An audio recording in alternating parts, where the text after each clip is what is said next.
Got Stephen Perkins here for the Keith Moon Who tribute. What did Keith and the Who mean to you? That's true. You know what? When you listen to it and dissect it, there's nothing like it. He's like the Beach Boys of hard rock.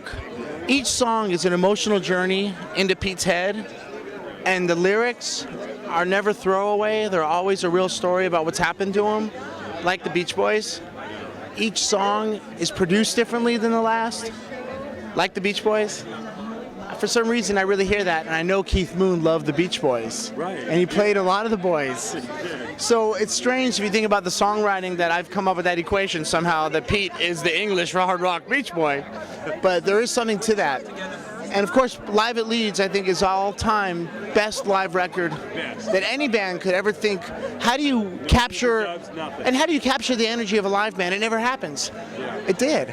Though the two Cream, the Cream live records are really great. You know, those two records. But they're still not as dangerous as Live at Leeds. That's what I'm playing tonight. Summertime Blues, all that. Is that right? I'm doing Naked Eye and Young Man Blues. Oh my God. So it's going to be a great night. I'm just happy to be here. Besides Live at Leeds, what was your favorite studio album? Well, you know, I think listening back to Who's Next over and over and over and playing to those songs, and even some of the backbeat songs, Love Ain't for Keepin', and some of the stuff that was like not so much, I guess, in the forefront of radio, really affected me as a drummer. And to listen to how he held back as well as pulled forward, you know.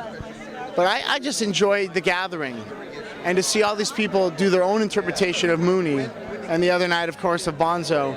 It's a great thing, you know. It's really cool. Did you ever get to see Keith perform live? I did not, man. I did not.